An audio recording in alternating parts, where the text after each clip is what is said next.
Friends, gas cylinder పైన ఈ numbers ఎందుకుంటాయి and అలాగే ఈ కోడ్స్ అర్థం ఏమిటి? ఈ రోజుల్లో దాదాపు ప్రతి ఇంట్లో కూడా గ్యాస్ సిలిండర్ ని ఆల్మోస్ట్ అందరూ యూజ్ చేస్తూనే ఉంటారు. కానీ ప్రతి గ్యాస్ సిలిండర్ పైన ఒక కోడ్ అనేది తప్పకుండా ఉంటుంది అండ్ చాలా మందికి దీని యొక్క అర్థం ఏమిటో కూడా తెలియదు. సో అదే వీడియోలో మనం తెలుసుకుందాం. మరి ఎందుకు ఆలస్యం, వీడియోని లైక్ చేసి ఎండ్ వరకు చూడండి. మన ఇళ్లలో వాడే గ్యాస్ సిలిండర్స్ అన్ని కూడా ఎంతో ప్రెషర్ ని తట్టుకునేలా చాలా స్ట్రాంగ్ గా తయారు చేస్తారు. అయితే రోజులు గడిచే కొద్దీ బయట ఉన్న వాతావరణ పరిస్థితుల కారణంగాని లేదా సిలిండర్ ని వాడే విధానం బట్టి గాని సిలిండర్ తుప్పు పట్టడం లేదా పగుళ్ళు రావడం లేదా పాడవడం జరుగుతుంది. అలా పాడైన సిలిండర్లను ఉపయోగిస్తే గ్యాస్ లీక్ అవ్వడం గానీ సిలిండర్ బ్లాస్ట్ అవ్వడం గానీ జరుగుతుంది. కాబట్టి సిలిండర్ ని కొన్ని సంవత్సరాలకి ఒక్కసారి తప్పకుండా టెస్ట్ చేయాలి అని రూల్ ఉంది.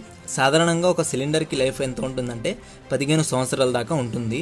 ఆ 15 సంవత్సరాల్లో దానిని 2 సార్లు టెస్ట్ చేస్తారు. అయితే ఏ టైం కి ఆ సిలిండర్ టెస్ట్ చేయాలి అనే తెలిపేదే ఆ కోడ్. మనం చూసే ఈ కోడ్ లో ఏబిసిడి, వీటిలో ఏదో ఒక లెటర్ ఉంటుంది. నిజానికి ఏబిసిడి అనే లెటర్స్ అనేవి ఏ అంటే జనవరి నుండి మార్చి వరకు, బి అంటే ఏప్రిల్ నుండి జూన్ వరకు, సి అంటే జూలై నుండి సెప్టెంబర్ వరకు, డి అంటే అక్టోబర్ నుంచి డిసెంబర్ వరకు. ఇలా ప్రతి అక్షరం 3 నెలల్ని సూచిస్తాయి.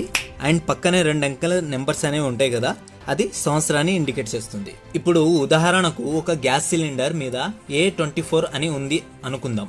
ఏ అనే లెటర్ జనవరి నుండి మార్చి వరకు ఉంటుంది కాబట్టి అది 3 నెలల్ని ఇండికేట్ చేస్తుంది. చివరిలో ఉన్న 24 నెంబర్ అనేది 2024 సంవత్సరం ఉంది అని.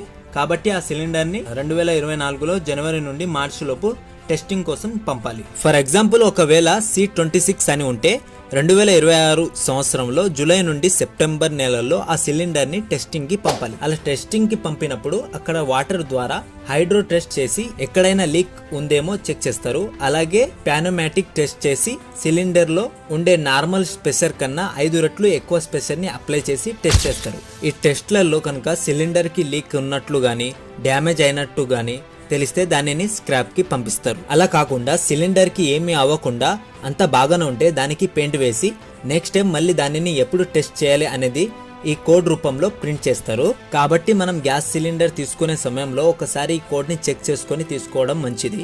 ఒకవేళ అలా టెస్ట్ చేయని లేదా డేటా దాటిపోయిన సిలిండర్ వస్తే వెంటనే గ్యాస్ డెలివరీ బాయ్ కి చెప్పి ఆ సిలిండర్ ఇచ్చేసి వేరొకటి తీసుకోవాలి. దాదాపు టెస్ట్ చేయని సిలిండర్లు రావు, కంపెనీ వాళ్ళే చెక్ చేసి పంపిస్తారు. ఇలాంటివి చాలా అరుదుగా వస్తుంటాయి కాబట్టి ఒకసారి చూసుకోవాలి.